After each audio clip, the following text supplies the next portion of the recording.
कि जो सरकार को पहले स्वयं ही अपने आप कार्य करना चाहिए था। जो हमारे संतों ने, गुरुओं ने, दादा गुरुओं ने जंगलों में जाकर के तपस्या की और वहाँ पर गौ माताओं की सेवा की और धीरे धीरे करके एक एक रुपया, एक एक पैसा, आना दो आना आते थे उस जमाने में। उससे ईंटें जोड़ी, उसकी चारदीवारी बनाई, गौशाला बनाई और गोचर भूमि पर जंगल को तोड़ करके जैसे तैसे करके गायों का पालन करते थे। आज उन सभी संत समाजों के ऊपर, उन सभी गौशालाओं के ऊपर एक गाज गिरी हुई है सरकार की। सरकार कहती है कि ये भूमि कीमती हो गई है। इस भूमि की कीमत हजारों लाखों रुपए मीटर में है।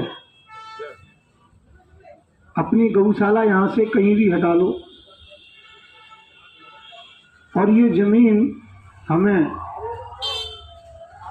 शहर बसाने के लिए, कॉलोनियाँ बसाने के लिए कहने दीजिए। और उनको बिना संतों की रजामंदी के अथॉरिटी उन्हें नक्शे में ले लेती है और उसके बाद में उसमें कॉलोनी काट देती है, किसी बड़े बड़े कंपनियों को दे देती है। दिन के बाद में नोटिस आ जाता है और नोटिस टाइम खाली तो कर सकते, उस पर बिल्डोजर है। काफी गौ माताओं की इसी प्रकार से घटनाओं में हत्या हो चुकी है।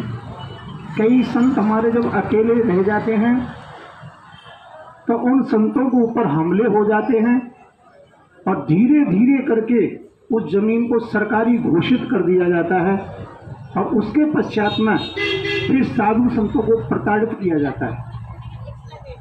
तो उसी प्रताड़ना के आज पूरे देश के अंतर्गत में संत पीड़ित हैं और खास करके नोएडा में तो ये प्रचलन ज़्यादा ही चल रहा है।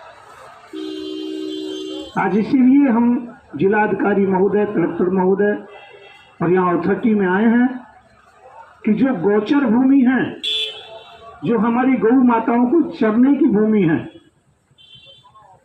और जो सरकार ने उन्हें गलती से किसी को दे दिया है तो उन्हें कैंसिल किया जाए।